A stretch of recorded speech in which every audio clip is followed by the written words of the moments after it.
കോൺഗ്രസ് നേതാവും M പിയുമായ V K ശ്രീകണ്ഠനെതിരെ പാലക്കാട്ടെ flex board പ്രത്യക്ഷപ്പെട്ടു. മലമ്പുഴ സീറ്റിൽ ബി.ജെ.പിയുമായി രഹസ്യ ധാരണ ഉണ്ടാക്കിയെന്നാണ് ഫ്ലക്സിലെ ആരോപണം. സ്വന്തം ഭാര്യയെ എം.എൽ.എ ആക്കാനാണ് വി കെ ശ്രീകണ്ഠന്റെ ശ്രമമെന്ന ഇതിൽ കുറ്റപ്പെടുത്തലുണ്ട്. Good morning SKN. Palakkad M പിയും കോൺഗ്രസ് നേതാവുമായ വി കെ ശ്രീകണ്ഠനെതിരെയാണ് പാലക്കാട് നഗരത്തിൽ തന്നെ കോട്ട മൈതാനത്ത് ഫ്ലെക്സ് ബോർഡുകൾ പ്രത്യക്ഷപ്പെട്ടിരിക്കുന്നത്.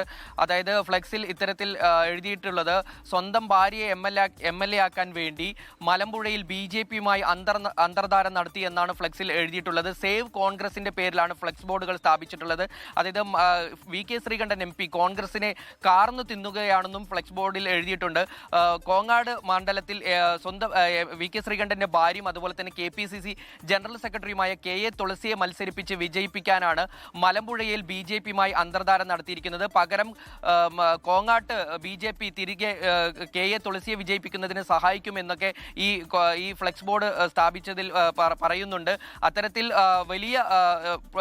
വലിയ രീതിയിലാണ് ഇപ്പോൾ കോൺഗ്രസിലെ ഭിന്നത പുറത്തു വന്നുകൊണ്ടിരിക്കുന്നത്. കഴിഞ്ഞ ദിവസങ്ങളിൽ നെന്മാറ മണ്ഡലത്തിൽ DCC പ്രസിഡന്റ് തങ്കപ്പനെതിരെ ഫ്ലെക്സുകൾ വന്നിരുന്നു. അതുപോലെ തന്നെ തങ്കപ്പനെ അനുകൂലിച്ചും ഫ്ലെക്സുകൾ പ്രത്യക്ഷപ്പെട്ടിരുന്നു. ഇത്തരത്തിൽ വലിയ രീതിയിൽ പാലക്കാട് പോസ്റ്റർ യുദ്ധം നടക്കുകയാണെന്ന് തന്നെ പറയാം. കാരണം കോൺഗ്രസിലെ ഭിന്നത ഇത് മറനീക്കി പുറത്തു വരികയാണ് SKN.